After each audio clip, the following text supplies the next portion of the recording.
Hey guys, welcome to the next episode in the Dortmund Let's Play on FM13, and this is how the league looks. We done it. We won. We won the league, and let me tell you now, it was a bloody close run thing. That doesn't tell half the story. Right down to the last day of the season, I think. And, well, it was officially, but I think we'd already won it, really. Losing only the one game, as you can see, we were undefeated in the last video, but we only managed to lose the one game, so not quite the Invincibles. Incidentally, which I've never actually done. I don't know if any of you guys ever gone undefeated in a season. It is very difficult to do. I mean, obviously, 34 games is obviously not as good as Arsenal's 14. Actually, no, I've done the undefeated thing. I've gone technically a full season, but it's not a full season. You know, it's a full season's worth of games, if you will. But yeah, I'm not really bothered by that because we've won anyway. So we've reclaimed our title back. Obviously, it still says holders buying because the new season hasn't started yet.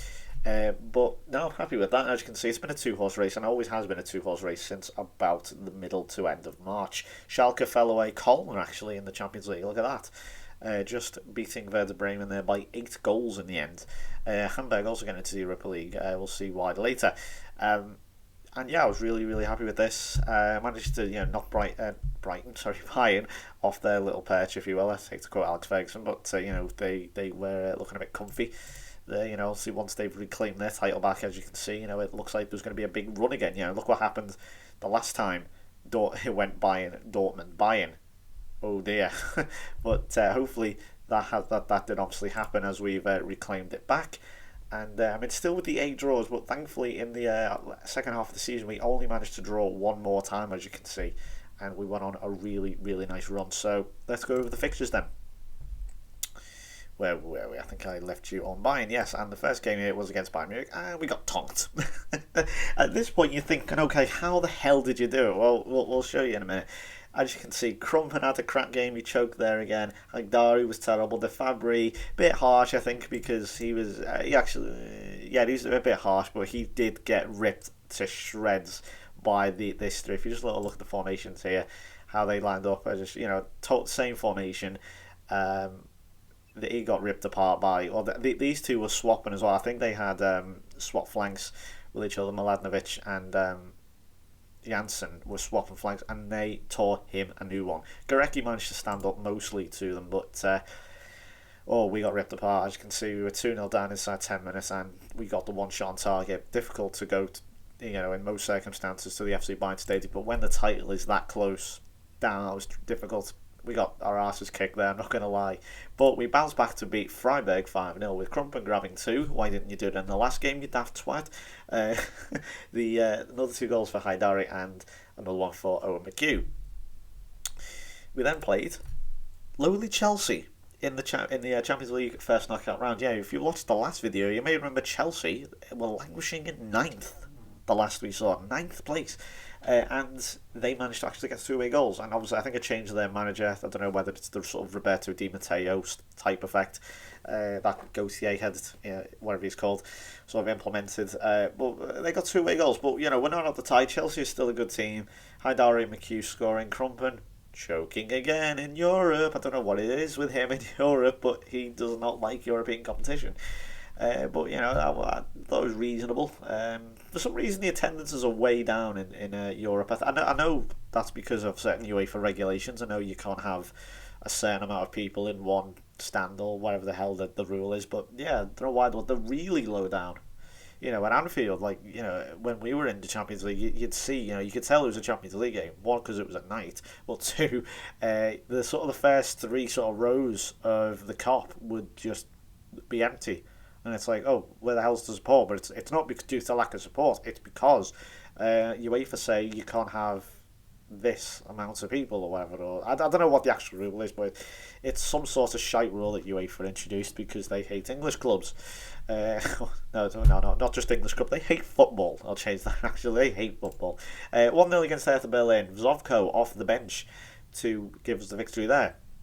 1-0 in the quarterfinals again, so we're through to another semi-final in the German Cup, and I managed to play a young team here. Mosqueta grabbing the winner against Hannover 96. As you can see, I played there. Zeman, I think that was his debut. Dalglish played, Wilson played, Botner played, Stark played. As you can see, how old is he? 18? So 17. God, Heiko Stark now looking really good, 5-star potential. Really excited by him. Had a good game against a very senior Hanover team. Next game was against Rostock, with Horst Krumpen scoring and getting booked incidentally, and Lucio Ferraris scoring. So he's really starting to get into the goals now. Ferraris, I think next season or maybe in a couple of seasons, you'll start to see a lot more of him, and hopefully he'll be banging in Lampard-style goals. Hoffenheim next game 2-1. Krumpen scoring again and Owen McHugh. So these two are now forming a decent partnership. Krumpen getting the majority of the goals, but McHugh also starting to chip in a bit. Haidari had another good game. So next up, of course, was Chelsea. We go to Stamford Bridge, or actually not Stamford Bridge, sorry, Zola Arena. Yep, that's still going. How did we do? We got battered. They've started actually in a real nice run of form at this point, and they steamrolled us, utterly steamrolled us. Zeman had a shocker, Tamati had a shocker. Krumpen choking in Europe once again. Captain should lead from the front, and he doesn't do it. And Yusufi also had a poor game, and everyone else suffers. And yeah, that really is it. I don't really have anything else to say on this one. Dennis Bedford scoring for Chelsea. He seems to be sort of England's right future. I mean, good God, look at those stats. 20 long shots for a striker. Jesus. Look at the pace. Look at the speed. Jesus Christ, his value's 31 million. My God, I think he literally is the new Phil Knight. Good God, unbelievable. If you don't know who that is, watch my old FM12 videos. And yeah, we got steamrolled. Only one way of putting it. 6-2 on aggregate. So no Champions League for us this year. Schalke 2-1. We won the Rye Derby. So that's a double over Schalke with Mosqueta and Zovko scoring to the Dortmund lad. Actually, no, is Zovko a Dortmund lad? Yeah, he is. Yeah. He is a Dortmund lad, so he's going to be the sort of new Krumpen once he goes, sort of like the leading, like the local lad, shall we say. But yeah, in fact, I'll show you the goals. I think you probably know what Zovko's goal was like, since he's a defender, as you can see, in the 91st minute as well. What a way to do it. But as you can see, a Janssen scored for Schalke, which I don't know why there's so many Janssens, but yeah, Mateo Mosqueta, look at that. First, I think, did he score in the last one? I don't think he did he? He may have done. Also, I've got the memory of a fucking goldfish, I really do. But they got one goal back here, as you can see, through Janssen, who's coming up now. Yeah, there's all sorts of different spellings. And, looping header. I think Les Holiday was a little bit slow. He does get found wanting, sometimes South African, but overall he does put in some good performances. He is mostly solid. It's just a header, down, Zovko, bang, winning goal. And we end their unbeaten run, 13 games. Oh yes, that felt good. And this was the only draw that we had in the league. This was against Colm, 2-2. Mosqueta scoring again with Horst Krumpen coming off the bench to rectify a point. And then we played Bayern Munich and we got steamrolled. Yeah, as you can see, we've been on the end of some thrashings this season. We still managed to win the league, mind you. But that was all we managed to get then, as you can see, we went out in the German Cup semi-final. Horst Krumpen did score, but unfortunately it was not enough, as Marcel Janssen, once again, another Janssen scoring past us. He is a top player though. Unfortunately, Gorecki got injured, and that meant Tamati came on and had a bit of a shocker. Mosqueta, thought he's in some good form, see what he can do. Zovko was terrible. Bastos, a bit unfair. I think the game is a bit harsh on goalkeepers sometimes. They have to pull out some incredible performances for the game to rate them at like a 9. I mean, as in to be like a one-man team type performance. But yeah, we were terrible. It's sort of a repeat of the cup final from last season, except roles reversed. But that sort of spurred us on, if anything, to then say, right, you knocked us out of the German Cup, we're going to twat you in the league. And that's exactly what we did in the end, as it went all the way to the end. We beat Mönchengladbach with Ferraris and Yusufi scoring 5-1 against Werder Bremen, who you saw there just missed out on the Champions League, so they're no easy game. With Haidari scoring 2, Krumpen and Mills all scoring 3-0 against 18-16 Munich. Krumpen scoring 2 in Ferraris. See Letolinen having a good game there, so he is certainly capable of having good games. I'm not making subs, I don't know why. I don't actually know why. I usually do like to keep my players fresh, but I think it's because I say take a breather sometimes when we're 3-0, which I would not recommend you do. I think against this lot I was able to do because they're not very good, but I really would not recommend using the take a breather shout unless you are literally like 6-0 up inside half an hour. But even then, why wouldn't you want to score more? So really would not recommend using that. 3-1 against Nuremberg with Horst Krumpen scoring a hat-trick, as he always does. He likes to finish with a bit of a flourish. 3-1 against Wolfsburg, so as you can see, this really now, really piling the pressure on Bayern. We're catching them up a bit. McHugh, Mark Rocket coming in, and Tom Latoline also scoring. Zovko didn't have a particularly good game. I think he may have given away a foul or something. Was it a penalty? Yes, it was a penalty, yeah. I think he gave away a penalty. The game's a bit harsh on that one. I don't know, whatever. Bit critical, whatever. We won, who cares? 2-1 against Hamburg. Matthias off the bench. Schober decides, I think that may have even been the last game of the season, was it? Nope, Hanover was. Yeah, Hanover was. As Schober decides that, one final game for him, and obviously he would also again play at the Westfalenstadion as we beat Hanover 4-2. Mills with 2, Krumpen and Matthias scoring, but is firstly this was the sort of big, that finished it off then, didn't necessarily finish it off, but gave us pole position, if you will, and obviously I saw there Hanover, which who are not very good at all. It was easy enough for us. So if we just sort of look at the past positions, then, so there's Bayern, as you can see, it was literally here. So game week 31, so we had 34, 33, 32, 31. So it was the Nuremberg one really. Krumpen, if we gave us the victory there. So if we look at the matches, for example. Way back, Wolfsburg. Has it been Wolfsburg? Let's have a look. As you can see there's Dubois scoring loads for them. 3-1 here. They lost to Cologne, Park Jong Duke. I don't know. And that was the slip up we needed, and we bounced, and we didn't let up, and we won. It really is as simple as that. That run there, that's a 3, 6, 7 winning streak after drawing with Cologne, who really did actually have their say in the end, didn't they? I mean, they're in the Champions League, can't complain. And that was the turning point. It's like, right, you've done it now, Bayern, you bastards. So that's that really is all I've got to say on that. A nice league title again. Obviously, we're still nowhere near Bayern's record, but goals wise, Krumpen getting into the 20s again, 24 for the season, 17 from EQ, that's a club high for him. Ferraris with 13, Haidari with 12, Mosqueta, Mills, Matthias on 7. Assist wise, Haidari just short of 20 by 1 with 19, Krumpen with 11, and McHugh with 10.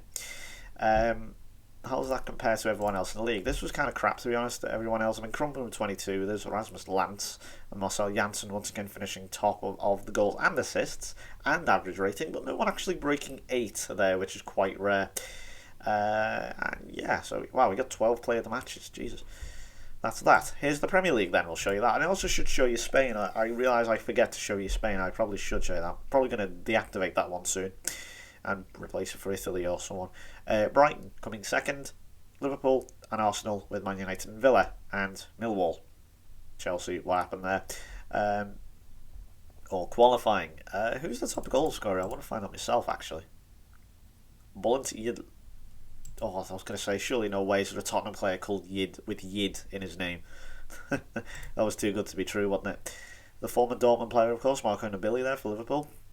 I didn't sell him, if you are wondering. Look at the wonderfully English name, John Harrington. That really is like a character you'd expect to find, from Doctor Who or something. Hello, I'm John Harrington. It really is such an English name. Wow, Slimani, look at him go. 22 assists, Christ. And we've also got now the Euros. In fact, actually, no, before we go to show you the Euros, this is how La Liga looks. Hey, look, Barcelona and Real Madrid are first and second. Apart from the minor blip of Valencia winning in 2038, no other team apart from Real Madrid and Barcelona, other than Valencia. Last time it was another team other than Barcelona and Real Madrid was Valencia in 2004. And if you even want to go further back than that, last time it was one of these three who won. It was Deportivo La Coruña 42 years ago in 2000. What the hell? Oh, that's crazy. I thought Sevilla had won it once or twice.